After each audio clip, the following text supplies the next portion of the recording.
Welcome back to the Loosen Up Your Painting podcast. It's me, Malcolm Dewey, and this time I'm going to be chatting to you about probably the most important quality that every artist needs. Of course, you'll need it no matter what line of life you're in, but I'm talking specifically from the point of view of artists, and that quality is persistence. We call it the secret sauce for creative success. And since it's June, a mid-year reset may be necessary, or at least an assessment of what's been going on for the past 5 to 6 months, and how you're going to finish this year off, the second half. Is it going to be the success, the crowning of your year, or is it going to be a steady decline? And I hope that doesn't sound too melodramatic, but it does sort of make me think of the second half in a sporting event as well. It's the team that can play till the final whistle goes that is going to have the best chance of winning.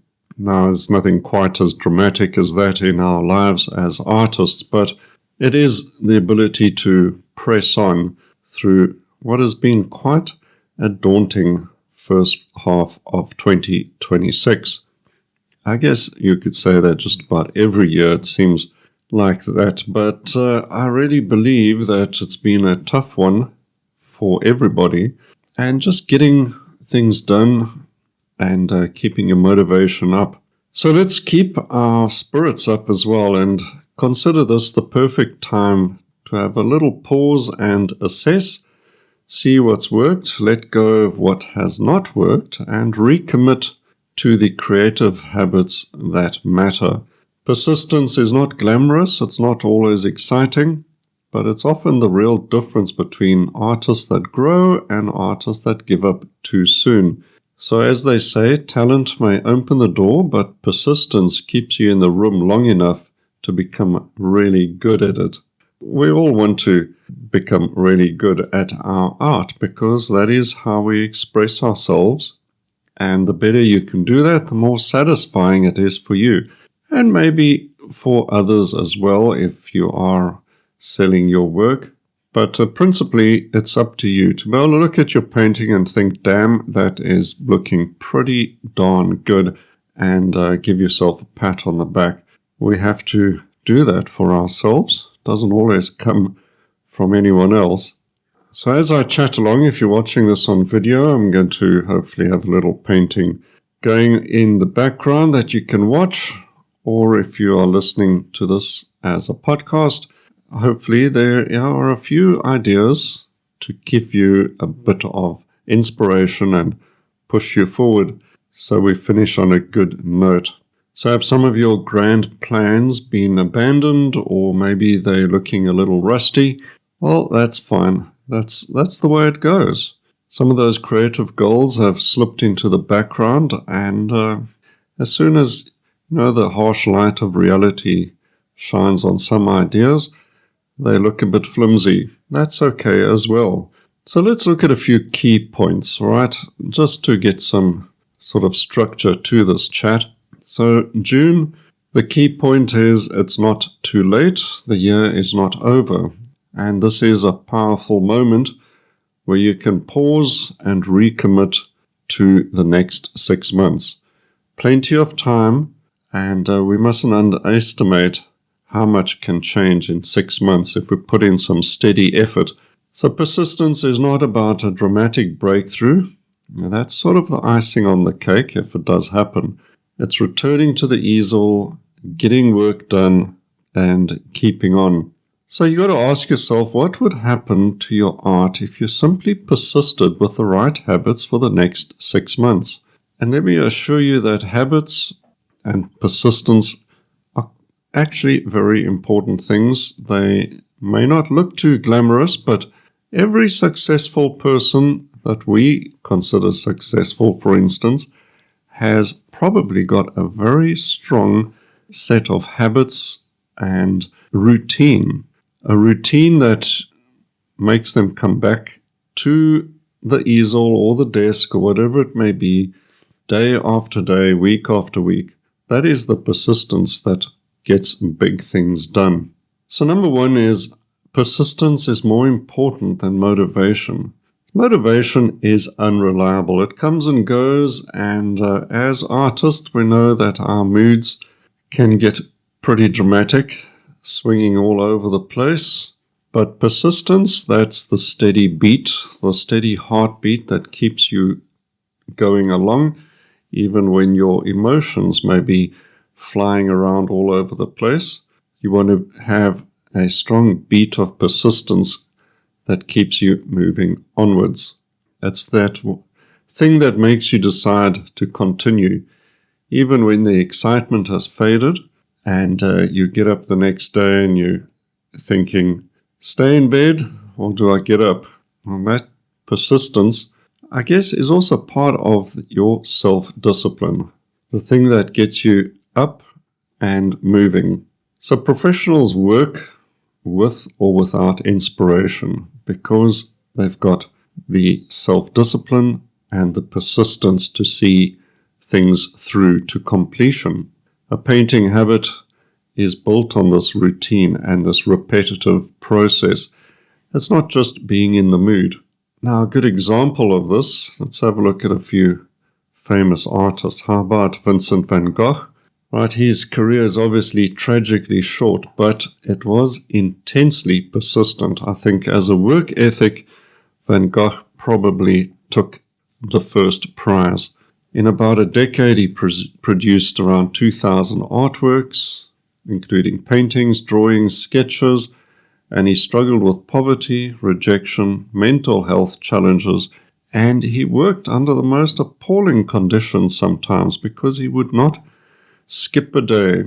It could be blisteringly hot in summer, and instead of doing what a normal person would do, and that is pour a nice cold drink, put your feet up, and watch the haze shimmering away, he would put on his hat, if he remembered, grab his easel, and go trudging off into the countryside under that blazing heat and work the entire day and come back at the end of it, probably burnt bright red from all of that heat, exhausted, dehydrated, perhaps even seeing stars because he was so dehydrated.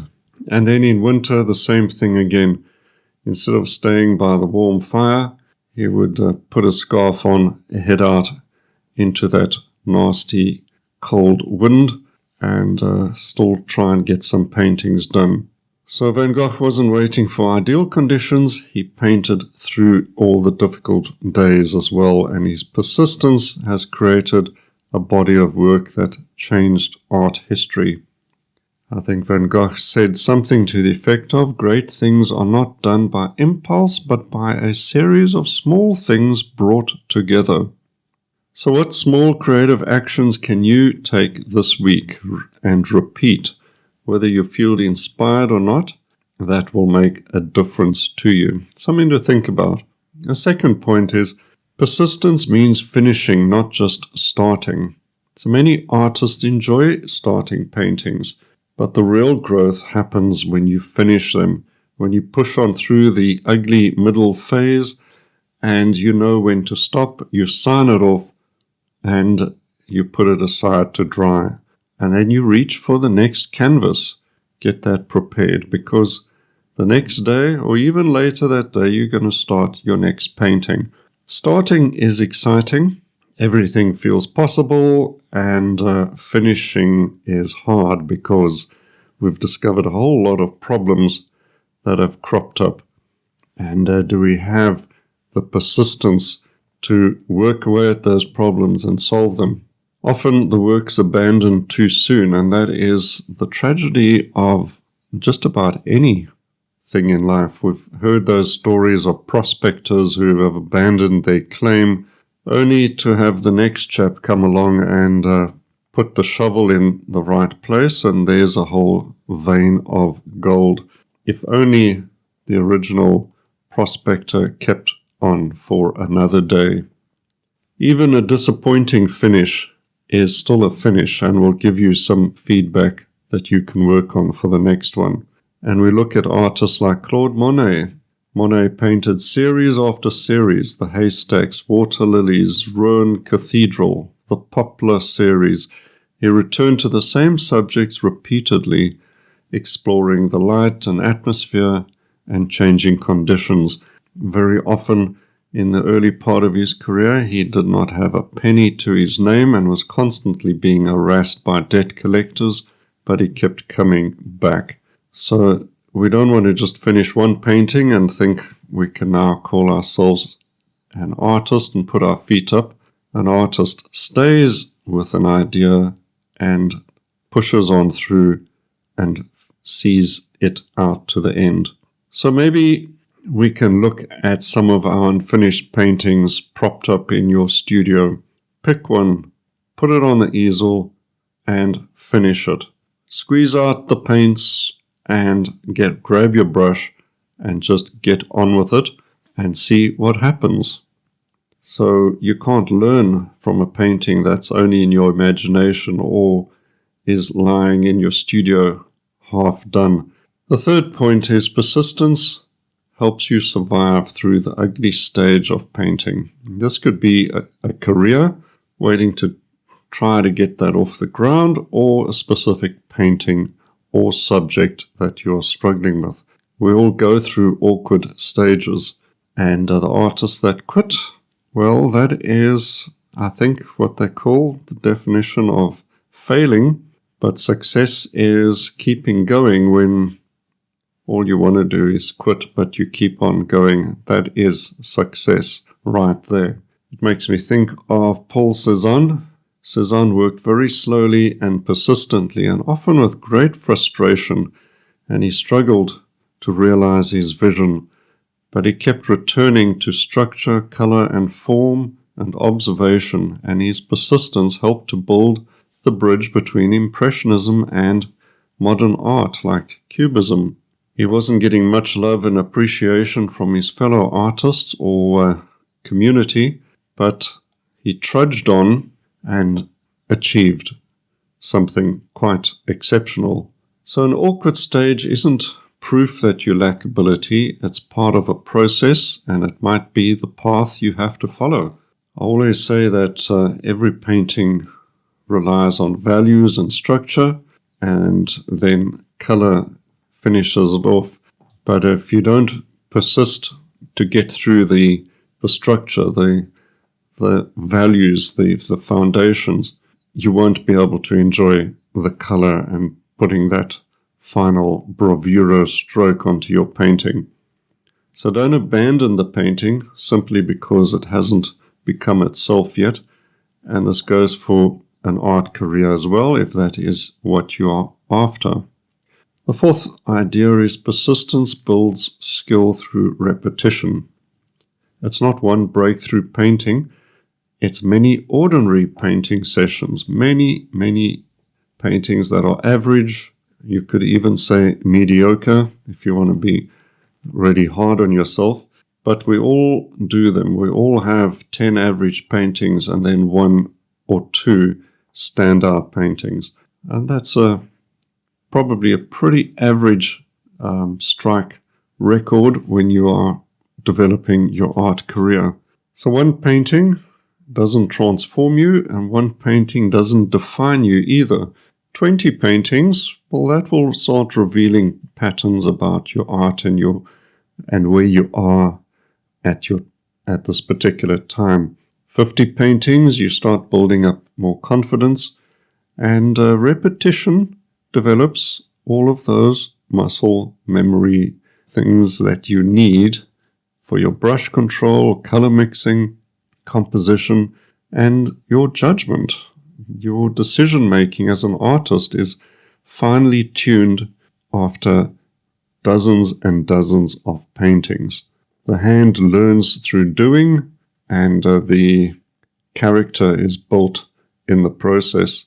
Something like Edgar Degas, who made countless studies of dances and figures, movement, gestures, and this apparent ease of his drawing ability came from relentless observation and repetition. So what looks effortless is often the result of years of repeated practice. Something to look forward to, isn't it? So between now, June to December, how about painting one small study every week?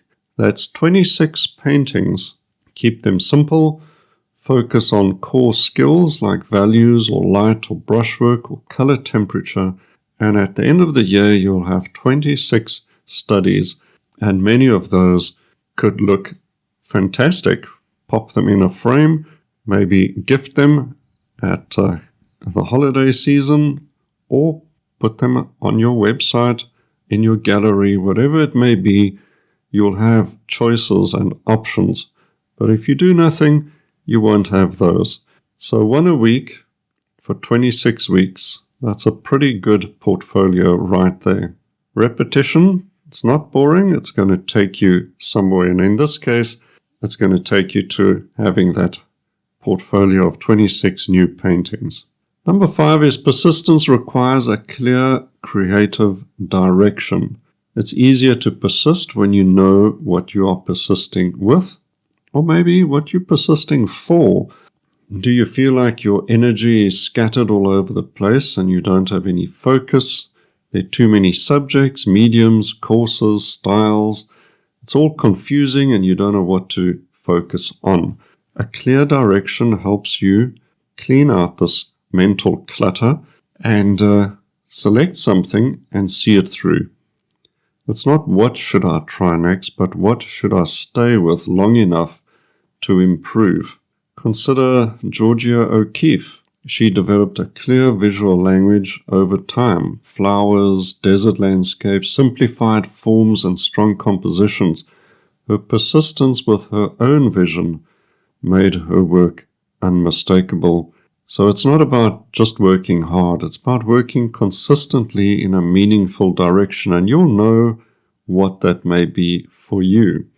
But if you're uncertain, get a pen and paper and ask yourself, what subject keeps calling you back? What medium do you want to improve with the most? What skill would make the biggest difference to your paintings?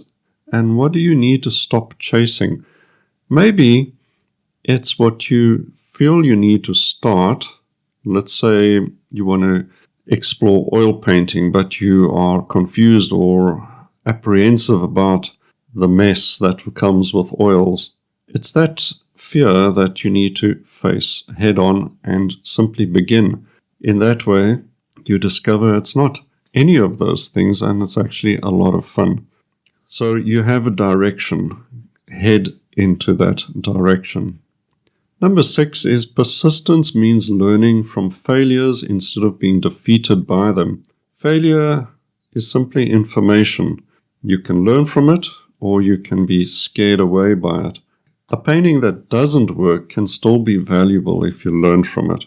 Failed paintings merely reveal weak areas that need some more attention. It's not about are you good enough, but what is the painting teaching you? Can you diagnose a problem? If not, maybe you can chat to another artist and they can help you diagnose a problem and help you see a solution. An artist that comes to mind is J.M.W. Turner, the famous English artist who was criticized throughout his career, especially as his work became more atmospheric and experimental. Yet he persisted with his vision of light and weather, sea and atmosphere, and pushing painting towards, well, almost an abstraction, wasn't it? Long before this was even understood. So if you change direction every time someone criticizes you, you may never discover your true strength. You certainly will not, in my opinion. You'll be constantly at the mercy of somebody else's opinion. So why isn't your painting working? It could be values, it could be muddy colors, it could be a lack of a focal point, over blending, flat, dull light. All of these little problems need to be diagnosed, and very often the cure is quite simple once you know, and you can then sort that out and put it behind you. Number 7 is persistence is easier with a creative community. All right, artists need solitude to create, but they also need encouragement, feedback, and shared momentum. Isolation makes giving up easier. Is that true for you or not? Certainly, if it's a case of no consequences and you feel that this isn't for you, isolation makes this a lot easier. You simply can down tools, lock them in a cupboard, and that's the end of that. But if there's a community behind you or you're involved with other artists, the struggle becomes a lot more normal. Everybody's facing this, and it makes it easier for you to work through. Everyone faces doubts. Everyone needs a bit of help now and then, and everyone can benefit if there's a teacher or a group to keep you accountable.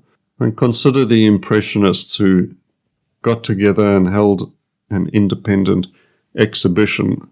They didn't fall at the feet of the salon and give up. They told the salon to get knotted, and they went ahead, clubbed together, persisted, and ultimately succeeded beyond their wildest dreams. A creative community can help artists persist when the outside world is not helpful or understanding. And I would like to tie this in with my own artist community, persistent and vibrant artists working hard in the Artist Life channel, sharing their work and getting things done, transforming their painting skills, coming back and working month after month. And if that sounds like a community that you want to be part of, then have a look at my Artist Live channel. I think you will get a lot out of it. So persistence makes you stronger, especially when you share it with others. Number 8, how about the persistence of returning after a long break? Many artists stop painting for weeks, months, sometimes years, and then believe it's time to come back. The important thing is not that you stop. The important thing is that you return. Don't think because you've been out of painting for a few years that it's too late. You have to just accept and move on and not come back to painting. Life can interrupt your creativity, work, family, health, discouragement. All of these cause breaks in momentum. Artists often feel guilty and they feel like they've wasted their money and their energy, and who are they fooling? But by beginning again with small and manageable steps, many artists, in fact, every artist that has disclosed this issue to me have come back and created amazing work, and they are so much happier because something new has opened up in their lives. An example is Henri Matisse. Late in life, after illness and surgery, Matisse could no longer paint in the same way that he had been. But instead of giving up, he adapted and created his famous paper cutouts. His persistence changed his style of painting, or the form of that painting, but didn't stop him. What he did, while feeling pretty grim at times, sometimes couldn't even get out of his bed, but he used a long stick and put a pencil or pastel or something like that at the end of it and simply drew on the wall. All of those steps are testimony to somebody who persists in the face of quite stiff odds. So here's a few tips for you if you're coming back after a long break. Start with small panels or a sketchbook. Use a few colors, a limited palette, and paint simple subjects. Don't try to jump in at the deep end and almost self-sabotage yourself. Rebuild a rhythm. Don't expect amazing results right away. Chat to other artists as well, and just immerse yourself slowly into the cold waters of creativity. And after a bit of time, the water will feel quite refreshing and pleasant, and you'll be enjoying yourself. Idea number 9 is persistence requires protecting your creative energy. Yes, to persist, artists must manage their energy, expectations, and environment. Burnout isn't a reward for persistence. Okay, so you have to manage your life so that you don't burn out. Burnout is just something that you've been doing a little out of balance. Overcommitting can lead to resentment. If you say yes too many times, you end up doing a lot of things poorly and being exhausted by it at the same time. Too much social media comparison can drain your creativity and make you feel down in the dumps about your own abilities. So what artists need is a rhythm of work and rest. Persistence is more sustainable when it's realistic. If you need that afternoon siesta to get your energy back, that is what you do. You can just work a little later into the evening, perhaps. That's all good. You have to work out what makes you energized and happier. So persistence is not always a dramatic event of self-sacrifice. Sometimes you just have to keep things cool, calm, and collected and quietly get on with a comfortable routine. A few suggestions is set a regular painting time that you're happy with. Keep your materials always ready and at hand so you don't create any friction or resistance to you starting your next work. And don't compare your progress to others. So create more than you're consuming. That's an important idea as well. Too much reckless or pointless consumption leads to guilt. Instead, just create in a steady way and you'll feel a lot better about yourself. Protect your environment and conditions from things that are draining your energy. Number 10 is persistence turns practice into your artist identity. So at some point, your persistence changes the way you see yourself. You are no longer someone trying to become an artist. You're now an artist because you keep showing up. And you now can look at yourself as, or identify yourself as somebody who has built up their life through repeated action. This confidence comes from your commitment. And you realize that an artist's life is not built on one grand moment. It's built through hundreds of small returns to the easel. It becomes part of who you are, your identity, and it grows on you like a comfortable suit of clothing. David Hockney is a good example of this. Hockney has persisted across decades, different styles, technologies, and subjects. He's moved from painting to photography, iPad drawings, landscapes, portraits, large-scale works. Simply based on his curiosity and persistence, he has kept his work alive and evolving long after people with less persistence would have thrown in the towel. So you don't have to stay stuck. It just means you keep your creativity alive by showing up. Keep returning. So let's have a look. Ask yourself a few questions. Take up that pen and paper again and make a note of the following. Number 1, what has worked in your art practice so far this year? Number 2, what has not worked? Number 3, what should you stop doing? Number 4, what should you continue doing? And number 5, what single creative habit will persist for you over the next 6 months? Right. A bit of introspection is necessary and it might help give you a bit of clarity over the next 6 months. So just imagine reaching December with those 26 small paintings behind you. Not necessarily perfect, but part of your growth. I think that's a really exciting prospect and persistence is going to help you achieve that.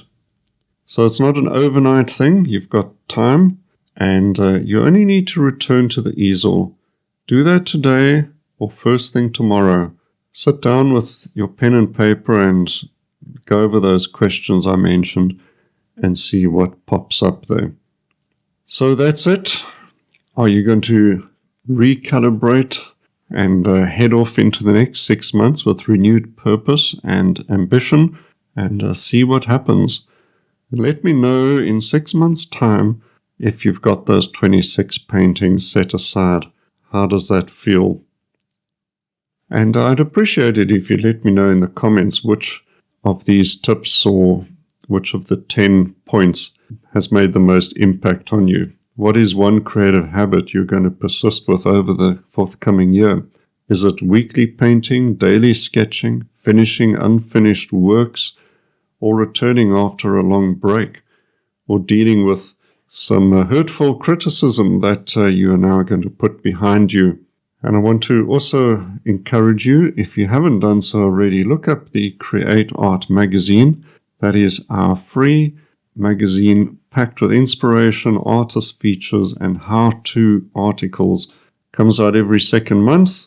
The next edition on the 2nd of July, and then again in September and November. So get your subscription. It's totally free to the Create Art magazine. You'll find it at createartmagazine.com. Also, check out my YouTube channel. If you're already listening to this podcast on my YouTube channel, be sure to subscribe so you get plenty of tips and inspiration over the coming 6 months to help you along your way. And finally, please share this podcast. Others may be inspired by it or may need to hear something to help them get back on track with their creative plans and objectives. So I hope you've enjoyed this little chat, and we'll have another episode of the Loosen Up Your Painting podcast in the near future. Until then, good luck with the rest of this year, and we'll chat again soon.